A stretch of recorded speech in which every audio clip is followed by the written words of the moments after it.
gumaganti. Bakit? Hindi sila nakadiskarte. Hindi sila nakadiskarte at ngayon gumaganti na sila. Yan ang totoo dyan. Oh.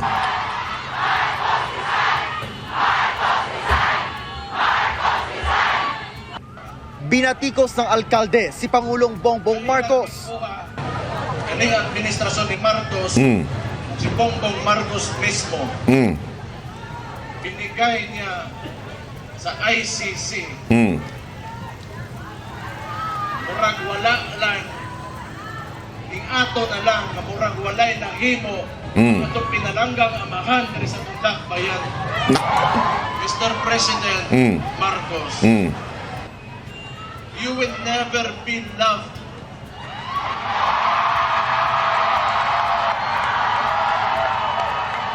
Alam mo, ang ganda nung sinabi niya yun, you will never be loved. Sakit nun, Brad. Hindi, walang biro Yung sabihan ka ba naman, you will never be loved. Walang magmamahal sa'yo, hindi ka mamahalin ng tao. Yung napakalupit na nangyari ho sa Davao, naku, yari na ho. Naku, pinis na, ika nga, pinis na. Bakit ho kanyo? Malupit po yung nangyari ho sa Davao sa sobrang daming tao. Naku, pag yan dumusob sa... Naku. Hindi ko ma-imagine. Pero kung yan ay pumunta lang sabay-sabay sa Maynila, naku, grabe po yun. Sigurado kung yung aning dyan sa Malacanang, lalo pang maaaning yan. Oh, tapos sinamahan mo pa ng isang malupit na speech ni Mayor Baste. Grabe si Baste Talagang kahit po ako kinalabutan ako Hindi dahil sa pogi siya, pero kinilabutan po ako sa tindi ng kanyang sinabi at talagang maikli, hindi makulay pero sakto. Sabi nga, ika nga, sakto-sakto na, di ba? Sakto talaga. Oh. Para sa mga hindi matindi kasi alam nyo, malaman po yung sinabi niya at may kahulugan. Ay papaliwanag ho natin kasi iba ho si Baste. Alam mo yan, tao na yan, hindi ho yan mahilig sa hindi ho yan mahilig sa, alam mo yun, sa camera. Hindi ho ugali ng mga Duterte yan Pero pag sila nagsalita, sigurado hong mabigat, di ba? Ganun ho yan Kaya papakita ko sa inyo yung nangyari dyan sa Davao. Pero ito munang news ang ating ipakita para ho mas maintindihan na natin ang konteksto ng ginawa dyan sa Davao. Ito. Isang solidarity walk ang isinagawa sa Davao City para kay dating Pangulong Rodrigo Duterte kasabay ng pagdiriwang ng Araw ng Davao. Ay, naku. Dito binatiko si Davao City Mayor Baste Duterte sa Pangulong Bongbong Marcos. Naku po, patay tayo Nakatutok dyan. si Argel Relator Yari ka ng ngayon GMA dyan. Regional TV. Nagtipon-tipon Grabe, sa Petro Square sa Davao City. Grabe. Ang libo-libong lumaho sa Solidarity Walk para kay dating Pangulong Rodrigo Duterte. Grabe. Kaninang tanghali, hinarap sila ni Mayor Baste Duterte. Naku po, eto na mga... Salamat. Naku. Naglabas din siya ng saloobin Eto na. sa kanya'y illegal na pag-aresto sa dating Pangulo. Di ko matingala. Nga nung ingon ani karon, because Rudy Duterte stood up for every mga traditional politicians Yon. nila gusto Yun. mga kausapan aning nasuran Nako, grabe. nila gusto nga naa ng Rudy Duterte nila kay mapulilyaso ang ilang mga tula sa gobyerno. Yun! Grabe, nakakakilabot ho ito. Diba? Lupit na sinabi niya dahil hindi ho siya... Alam mo, yan ngayon naiisip ko mga kababayan. Sa totoo lang pasensya na, pero ipasok ko lang yung aking input dito, Mayor Baste. Alam mo, naiisip ko talaga yung ilan na lang talaga yung masasabi mong hindi trapo sa gobyerno. Iilan na lang. Alam mo yun, talagang... Pili mo na lang yung taong walang pakialam kung iboto ba siya uli, walang pakialam kung siya ba ay magustuhan mo. Basta siya gagawin niya kung ano yung tama. At kahit na may masagasaan, maraming magalit, ika nga, tuloy-tuloy pa rin po. Alam mo, bibihira na lang ho yan sa Pilipinas ngayon, yung ganyang klase. Yung mananagasa ka ng kapwa mo para lang magawa mo yung dapat mong gawin. Kasi kung hindi, magiging parte ka na lang ng sistema, ika nga, di ba? Kasi alam niyo naman sa Pilipinas, if you cannot join them, di ba? Ikaw ay talagang yayariin. Ibig sabihin, marami ho dyan na, hindi, matuto ka makisama. Yan yung ano sa atin sa Pilipinas yung kultura natin. Ewan ko kung kultura na ba, kaugalian na nga ba ito? Kahit nga sa opisina di ba? Pag gumawa ka ng tama, ikaw pa yung tipong mali. Halimbawa, yung sabay-sabay kayong uuwi. Kailangan sabay-sabay tayo kahit wala pa sa oras, sa uwi na tayo. Ikaw naman, parang feeling mo pandaraya yung uuwi ka ng 30 minutes before na ma-dismiss yung inyong work nyo. Pagka ginawa mo yun, ang dating pa sa'yo, pal ka. Ang dating sa'yo, masamang tao ka, hindi ka nakikisama. Pag hindi ka nandaya, sama-sama mo.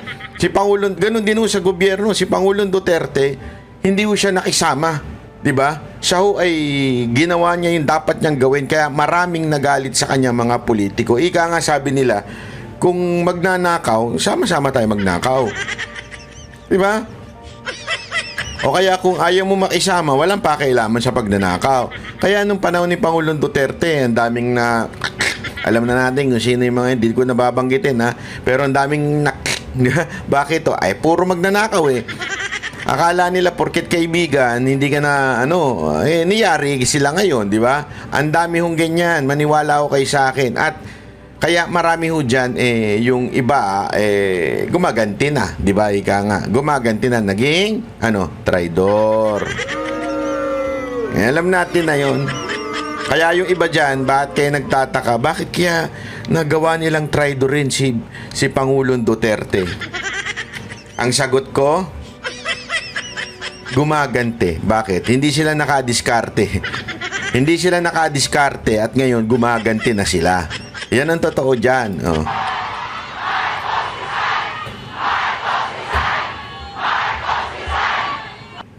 Binatikos ng alkalde si Pangulong Bongbong Marcos. Kaning administrasyon ni Marcos, si Bongbong Marcos mismo, binigay niya sa ICC,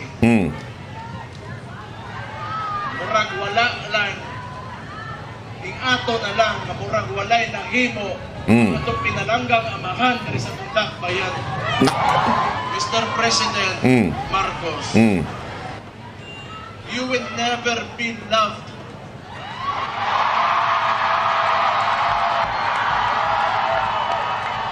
Alam mo, ang ganda nung sinabi niya yun, you will never be loved. Sakit nun, Brad. Hindi, walang biro Yung sabihan ka ba naman, you will never be loved. Walang magmamahal sa'yo, hindi ka mamahalin ng tao. Totoo.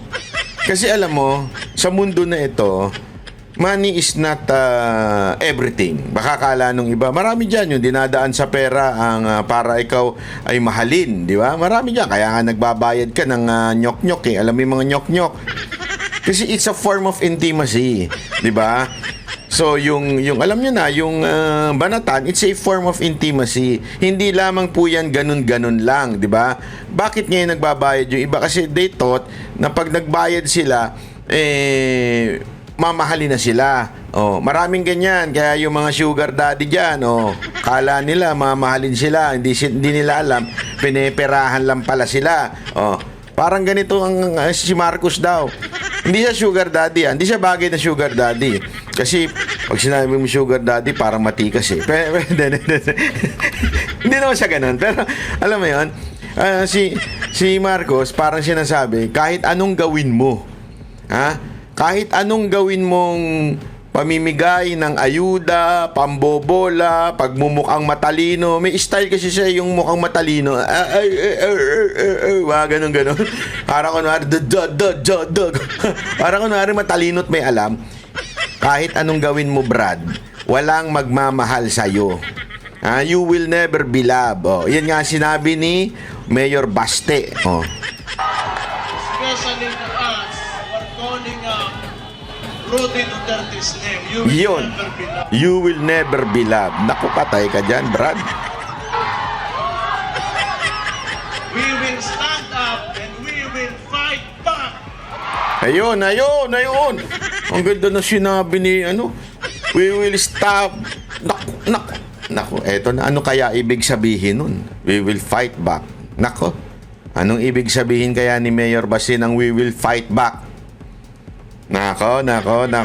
Malalim yun, ha? Isulat nyo nga dyan kung anong sa tingin ninyo.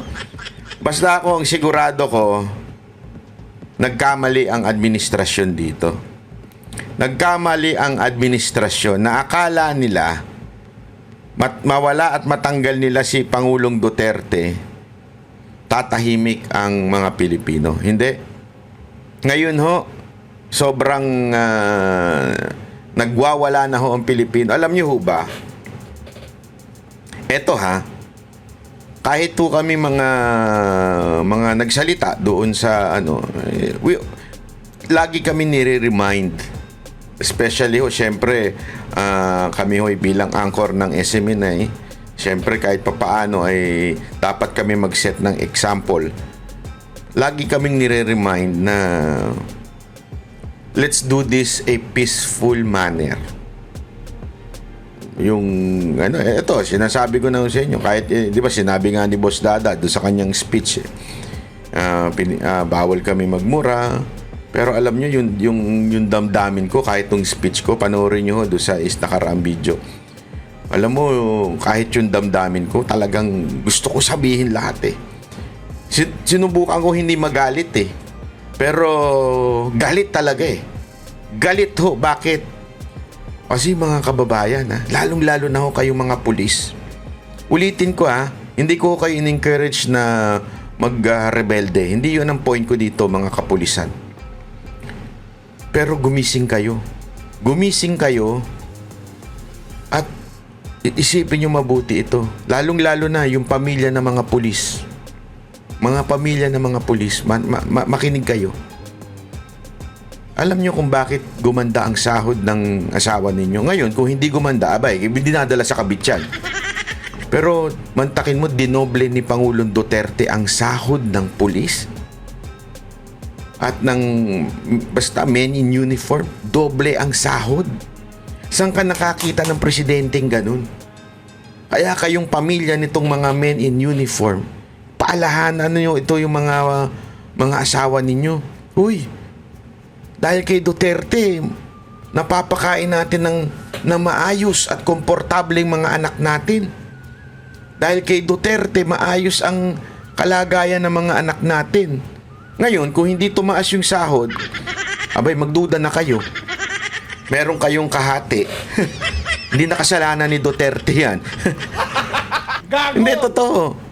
Kaya paalala nyo po yan sa mga asawa ninyo. Yung mga men in uniform dyan. Tapos makikita mo, mamaya may papakita ako sa inyo. Napakalupit na video. Yung asal ng pulis. Ako, nahihiya, na nagagalit, na naiiyak habang pinanonood ko itong video to. Mamaya papakita ko sa inyo. Grabe ho. Ito pang mga pulis na ito ang siyang gumawa ng ganyan. Pagtatraidor. Sabi nga ni Ma'am Hanilet anong ginawa sa inyo ni Pangulong Duterte? Hindi siya naghangad ng magandang buhay na kaya niyang gawin bilang isang presidente. Hindi walang biro. Kaya niya magnakaw di ba? Kaya niyang magnakaw, kaya niyang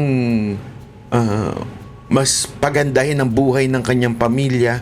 Pero nakita nyo, payak pa rin po ang buhay ni Pangulong Duterte. Mga damit, pare-pareho pa rin po.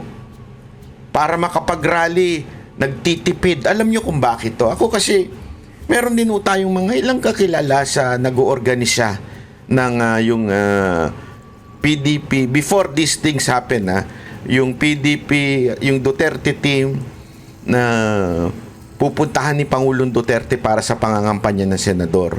Kasama po tayo dyan kasi maganda ho yung plano. Nakita ko, narinig ko kung saan mga pupuntahan. Pili lang. As in, ilan lang ho. Mga 4 lang, 5 lang dapat ata ang pupuntahan ni Pangulong Duterte. Yung mga malalaki lang na lugar. Alam mo, tinanong ko yung bakit. Kasi nga daw, limited lang ang resources ng pera ni Pangulong Duterte. And somehow, I cannot believe that. Naaano ko na parang, mantakin mo, isa kang presidente dati, limited lang ang pera mo ngayon para mag-ikot. Kasi ito hindi naman ako bubulahin, di ba? Hindi bakit ako bubulahin nila at sasabihin nilang wala talagang pera. Eh wala talagang pera eh. Hindi nagnakaw yung mama. Kasi tandaan ninyo, si Pangulong Duterte gusto niya manalo. Yung dosing PDP, hindi pala, 10 na lang sila. 10 na PDP at saka yung mga kasama pang hindi PDP. Gustong manalo ni Pangulong Duterte yun. Bakit? Nandun nakasalalay ang impeachment complaint sa kanyang anak. So gagawin niya. Gusto niyang puntahan lahat. Maliit o malaki. Kaya lang yung resources niya kulang. Ibig sabihin mga kababayan, ganun po kahirap ang ating Pangulong Duterte dahil hindi ho siya nagnakaw. Para saan? Para sa bayan. Para kanino? Para doon sa binibigyan niya ng halimbawa ng public official o yung mga sekretary niya noong panahon na siya ay Pangulo. Hindi ho siya nagnakaw. Ang priority niya, kayong men in uniform. Yun yung masakit eh. Pinaglaban niya kayo, binatikos nga siya dyan. Bakit sa dami-dami bibigyan ng mataas na sahod ay yung men in uniform? Tapos the same people ang nag-betray sa kanya. Alam mo, naalala ko talaga dito yung kay Kristo eh. 'Di ba? Si Judas, kilala niyo si Judas?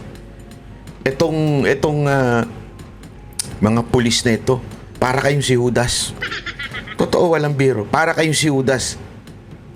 Dahil kay Judas, 'di ba, isinumbong niya, kapalit ang ilang pilak, ilang pera ho yung kapalit, 'di ba ho? Ganun ang ginawa ninyo, ipinagpalit niyo ho. Pinagpalit nyo dahil sa pera, kasi may balita ako eh. May balita ako dyan eh. Ayoko na lang banggitin kung sino pero ang laki, billion daw ang kapalit sa ulo ni Pangulong Duterte. No wonder. Gagawin mo ang lahat ng kawalangyaan kung may billion na kapalit, di ba? Hindi ko na lang sasabihin kung sino at sino-sinong mga nakatanggap ng billion na yan. Pero billion daw ang patong sa ulo ni Pangulong Duterte. Mantakin mo yun mga kababayan. O tuloy natin tong balita. Naglabas din siya ng sama ng loob sa Pangulo. Usponato, last year, January, giingnan taga Marcos, wag yung kay utang kabubuton. Ang imong amahan, ipalubong sa akong amahan. Akong amahan, ipapreso nimo. Ay, grabe yun. Ang ganda nung sinabi na yun. Galit na si si Baste. Iyong amahan, pinalibing ng aking amahan. Tama ba yung pagkaintindi ko? Ibig sabihin, yung tatay ko, pinalibing yung tatay mo. Pero ikaw, pinahuli mo yung tatay ko. Anak ng weting, Grabe. Kaya nga, alam mo, sabi ko sa inyo, this person, si Marcos, ito mas malala pa ito sa tatay niya. Mas malala pa sa tatay niya itong Marcos na to. Itong anak, mas malala. Kasi yung sabi nga nila, bakit naman nasabi, daming naging diktador, ng martial law, itong tatay. Di ba? Kasi ito yung tatay niya, inaabot ng ilang taon bago makita natin yung pagiging diktador at kasamaan. 'Di ba? Inabot ng ilang taon yung umabot ng 20 years sila, 'di ba? Bago talaga na-realize ng mga Pilipino sobrang sama ni Marcos Sr. Tama, mali. Pero itong anak, 3 taon pa lang, mag-4 na taon pa lang, nakita na natin kung gaano kasama ang ugali, 'di ba? Grabe ho talaga. Kaya sabi ko sa inyo, pag yan tumagal pa, ewan ko na lang. I mean, pag nag-extend pa ng term, okay? Wala akong sinasabing pabagsakin Ang sinasabi natin, pag nag-extend ng term pa yan, after 6 years, naku po, ano nang itsura ng Pilipinas? Tama talaga yung sinabi ni Pangulong Duterte na we're gearing toward dictatorship. Everything kasi na nangyari, it's a dictatorship. Alam nyo yung hindi na lang pagdala. Paulit-ulit natin sinasabi ito Kasi paulit-ulit ko nakikita to sa mga bobong abogado eh. Hindi naman siya nangaano tayo pero bobo talaga eh. Sasabihin nila yung Article 59 ng Rome Statute na kailangan dalhin sa korte sa Pilipinas. Alam mo dahilan nila? Kasi nandun daw ang DOJ. Anak ng tutsang kalabaw, tatanga-tanga talaga. Ang DOJ is not part of the judiciary. The DOJ, even if it's called Department of Justice, it doesn't mean ang play niyan ay maging hustisya. Hindi yan ang tamang papel, ika nga. DOJ is part of the executive and they are there to investigate and prosecute lang. But they're not there as a judiciary.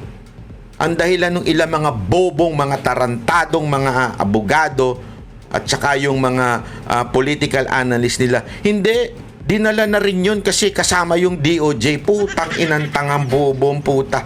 Gusto ko talagang konyutan yung mga, ewan ko paano kayo, yan ang hirap pagka nasasapalan kayo ng pera at saka kapangyarihan, nagiging bobo na kayo eh. Hindi, yun ang totoo eh. Di ba ho? Hindi ho judiciary ang DOJ. Tapos sasabihin pa nila, we are not under the meron pa ako narinig na sinasabi niya na parang we are not under Article 59 because it's the fault of PRRD dahil ano kanyo ang sabi dahil daw ang ginawa ni Pangulong Duterte umalis sa ICC kaya hindi na effective yung Article 59 ng Rome Statute which is kailangan dalhin sa husgado sa Pilipinas. Tarantado pala kayo. Pinagsama-sama kayong tarantado. Article 7, sinunod ninyo. Yung Article 59, hindi nyo sinunod. Ano yung Article 7? Yun po yung sinasabi na kung saan ay ginamit para usigin, para hulihin, para iwaran si Pangulong Duterte. Eto. Papakita ko lang sa inyo. Hindi ko papakita pala. Para lang malaman ho ninyo, ha? Kasi napaka-importante ho niyang bagay na yan. Kaya nga sabi ko, takantaka ako dito sa mga gunggong na ano eh. Article 7 of the, Rome. Yan. Para sigurado lang tayo kasi, asan yung Article 7? Article 7 tayo. Ito yung ginamit na crimes against humanity. Yan ho yun eh. Ito yun, crimes against humanity. For the purpose of statute, crimes against humanity, murder, extermination. Nandyan po yun. Yan ang ginamit to accuse PRRD. Mantakin mo, may Article 7 na ginamit ka, tapos sasabihin mo yung Article 59 hindi applicable. Tanga ka. Hindi pa pwede yun. Tulad nga nung sinabi ko po sa speech ko, kahit nga ang Biblia, napakalinaw dyan sa James 2 verse 10 eh. Diba? Kahit sundin mo ang karamihan ng batas, pero you only miss one, you are guilty of the entire law. You understand? Yun ay mismong prinsipyo na pinanggalingan din ng Biblia. Yun ay. Even if you follow the entire command, o the entire law, kung hindi mo sinunod yung isa, you're guilty of the entire law. The same thing with this. Hindi mo pa pwedeng sabihin na yung Article 59 hindi na applicable pero yung Article 7 applicable. Bobo ka kung alam mo yun. Kung hindi mo pinaniniwalaan yun. Nakakainis eh. Diba ho? Ito pa, tuloy natin. Kaya sabi ko sa inyo, etong si Marcos talagang wala. The worst na ito. Sa taya ng Davao Police, aabot sa 30,000 ang nag-iisa sa Solidarity Walk sa Davao. Siyempre, Davao Police yan, no? Pero ang daming estimate daw niyan, talagang sobra. Papakita ko sa inyo. Siyempre, sino bang Chief of Police ng Davao? Alam naman natin, di ba? Isa pa yung may pangarap sa buhay, di ba? Nagkaroon din ng motorcade ang Duterte supporters sa Maynila at Quezon City. Speaking of motorcade, abangan ninyo mga kababayan, abangan ninyo dahil ang Banateros susubukang mag-organisa ng motorcade na kasama ho yung mga ating mga kababayan para tapos mamimigay tayo ng sticker. Marami tayo pamimigay na sticker para sa mga sa mga kababayan nating rider, ha. Pakita lang ho natin tong sticker at baka baka magustuhan nyo rin. Kung gusto ninyo, aba, ito, oh. Sandali, ito. Ay, mas maganda ito. Wait, automatic ko dasay, ha? Ito. Itong sticker na ito. Ang ganda nitong sticker na ito. Maniwala kayo sa akin, no? Pag nakita nyo ito, gusto nyong hingin to kasi at salamat po doon sa nagbigay ng libreng design nitong sticker na to. Ayan, papakita lang natin. Merong gumawa ng design na yan. Di ko sure kung papangalanan ko siya pero hindi ko pa napaalam. Ayan. Bring him home. Ang ganda niyan mga kababayan. Kaya sa mga sasama sa pag-ride natin, ride natin mula sa sa Tawi-Tawi hanggang hanggang sa Luzon. Talagang basta meron tayong magaganap na ride. So abangan po ninyo. Bring him home ride. Ayan. Okay. Tuloy natin. Ipakita lang natin mga kababayan. Ito. Itong dami ng tao para ho sa ito ganito kadami, kikilabutan ka mga kababayan. Ito. Grabe, no?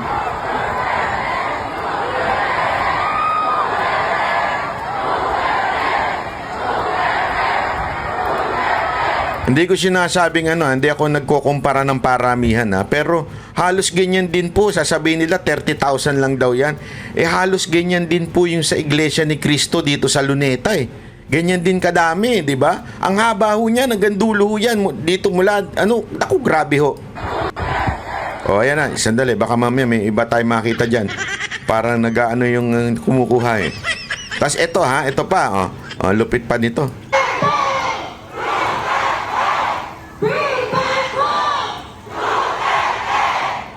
Grabe, itututok pa sa dulo.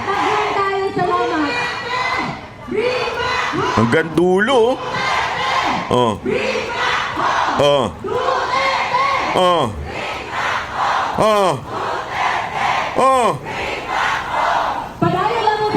Alam nyo mga kababayan ito lang masasabi ko sa inyo hindi lang ho yan sa Davao. Meron sa Japan. Ang dami ho nagpadala sa akin ng video sa Japan. Hindi ko na lang na-download pero ang dami ho, marami. Umuulan, as in lakas ng ulan pero mga kababayan, hindi nagpatinag ho yung mga Nihonji natin dyan. Mga kababayan natin sa Japan. Alam mo naman mga favorite natin, sayang hindi ako nakapunta. Kung alam ko lang na kasi merong kagabi. Sana diretso na ako sa Japan, para pumunta man lang doon para sa mga hindi kasi alam mo malapit sa puso ko yan Japan Alam niyo naman yan dahil diyan tayo nakatira Nakatira talaga. Oo naman. Hindi totoo po kaya binabati ko yung mga kababayan natin diyan sa Japan yung mga kakoy diyan. Mga kakoy, mga kaway. Binabati ko po kayo Siyempre yung ating natin yan talagang barkada natin na si Bojo. Oy Bojo. Binabati kita marami tayong mga kaibigan dyan. Kaya tuloy-tuloy nyo lang yan. Ang lupit ho ng nangyayari Kaya lang, alam mo, meron po ako ipapakita sa inyong malupit na video. Ito ho. Alam nyo, ito yung sinasabi ko sa inyo, hindi ko malubos maisip na kayang gawin ng mga sundalong, mga pulis na tinulungan ni Pangulong Duterte. Wala lang tong audio kasi minsan naman kasi yung mga kababayan natin na nag-upload, wag yun nang lagyan ng audio, wag yun nang dagdagan ng drama. Hindi kailangan. Yung mga nag-upload lang unless gusto nyo lang talagang magpaiyak ng tao o hindi mo kailangan lagyan ng audio. Una-una hindi magamit ng mga vlogger pagka ano ba ang purpose ninyo? Kumita o may pakalat yung video? Hindi ko naman sinasabi yun ang purpose nitong taong nag-upload. Maybe hindi lang siya aware na wag nyo nang lagyan ng audio kasi lalo nagkakaroon ng copyright hindi lalo kumakalat. Pero ito pakita ko sa inyo, walang audio po ito pero makikita ninyo ito pala yung talagang binastos na si Pangulong Duterte. Talagang alam mo yung mga security niya, ito ayan kikita nyo yan itutok nga natin, palaki natin, itutok natin, ayan kita nyo Yan yung etong dalawang to nasa kanan, security yan eh. Nakikipagtalo kay Torre. Pinoprotektahan nila. Pero tingnan mo itong mga lalapit ha. Ewan ko yung putak. Nako, ayoko na lang magsalita. Yung lalapit na yan, feeling ko mga tao ni ano yan eh, ni Torre yan eh. Sila na ang kakabig doon sa mga PSG siguro ito mga umaalalay kay Pangulong Duterte. Itong dalawa, feeling ko PSG ito eh. Kasi parang namumukhaan ko eh. Tapos tingnan ninyo ha kung paano. Sana maganda yung audio pinag-uusapan niya kasi galit na si Torre dyan eh. Ayan inakbayan na yung isa umalis ka dyan Ayan isipin mo, stand up talaga eh. Ayan eh Pinipuwersa na eh. Grabe yan Tapos in between nila si Ma'am Hanilet Ayan na, umalis ka dyan ayan inakabig na. Yung isang PSG, kinabig na eh ayan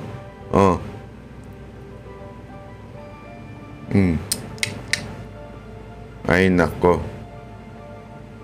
Wala naman na silang magawa dyan. Yun hinatak na hinatak na yung isa inanon sa balikat Tingnan, ayan kita mo? Hinahawakan na si Pangulong Duterte. Nako, bastos, nako, yari ka kuya. Ay, kita nyo? Literal na binibit-bit na nila ayan pati yung isang nasa kaliwa na naka-shade. So hindi kayo nahiya, ang kakapal ng mukha ninyo. Pinapakain nyo sa mga pamilya ninyo at anak ninyo. Ay ang may dahilan yan si Tatay Digong, tas gaganyanin ninyo. Hindi kayo nahiya sa balat ninyo. Mga ano kayo mga hayop kayo Ang kakapal ng mukha ninyo. Ayan, yan yung pala talagang kinaladkad na si Pangulong Duterte nito mga pulis na ito. Mahiyahiya kayo sa sarili ninyo pagkatapos kayong sahuran ng mataas ni Pangulong Duterte. Ganyan ang gagawin ninyo. Ayan, ganyan po nangyari mga kababayan. Ganyan po sila kabastos. Ito mga pulis, traidor ika nga. Kayo ang traidor. Alam nyo kung bakit kayo traidor? Hindi dahil lang sumunod kayo kay Torre. Traidor kayo kasi ibinigay ninyo ang isang kapwa Pilipino ninyo na isang bayani ng bansang ito, ibinigay ninyo sa banyaga. Mali Mali po talaga yan.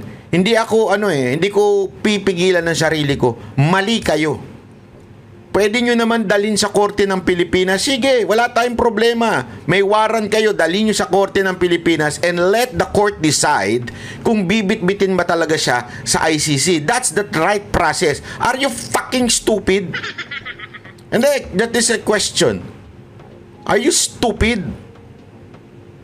Hindi nyo ba alam? Dampot lang kayo ng dampot tas bibit-bitin ninyo sa ibang bansa? Ganun na ho ba kawasak ang ating judiciary? Ganun na ho ba wala tayong korte sa Pilipinas? Dadalhin ninyo sa korte ng ibang bansa?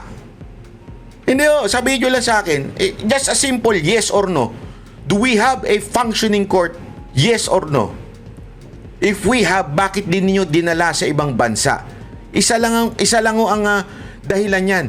Because you want to eradicate PRRD in the Philippines. You want him to die in other country. Nagkamali kayo dyan. Akala ninyo punto sa inyo yan? Kita ninyo dinulot nito?